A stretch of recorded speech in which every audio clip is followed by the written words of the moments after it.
चुलबुल झा अहाँ सब गोटे के प्रणाम करे छी। आई हम एकटा बसकट्टी गीत गबै छी। नीक लागत हमर चैनल के लाइक शेयर एंड सब्सक्राइब कर देबै। कोने बाबा इहो बांसरो पल जल सो पटाओल है आहे कोने आमा सिंदूरा पीठार की बांस में लगा ओल है आहे कौन आमा सिंदूरा पीठार की बांस में लगा है। अपन बाबा इहो बांसरो पल जल सो पटाओल है अपन बाबा इहो बांसरो पल जल सो पटाओल है आहे अपन आमा सिंदूरा पीठार की बांस में लगा ओल है आहे अपन आमा सिंदूरा पीठार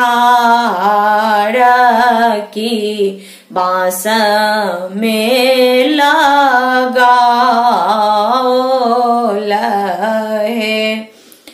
कोने बाबा दीन सुदीन भेल इहो बांस काटल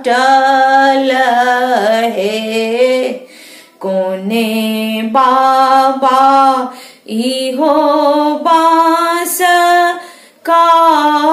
काटल दूध सो पटाओल है कोने बाबा दीना सुदीन भेल इहो बांस काटल है आहे कोने बाबा वेद उचारल बरुआ मारब चढ़ू है आहे कोने बाबा वेद उचारल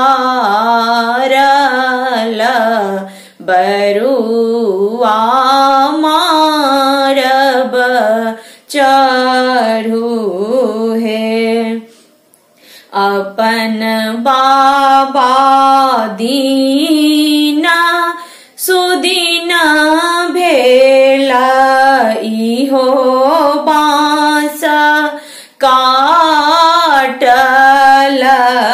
है अपन बाबा दीना सुदीना भेल इहो बांस काटल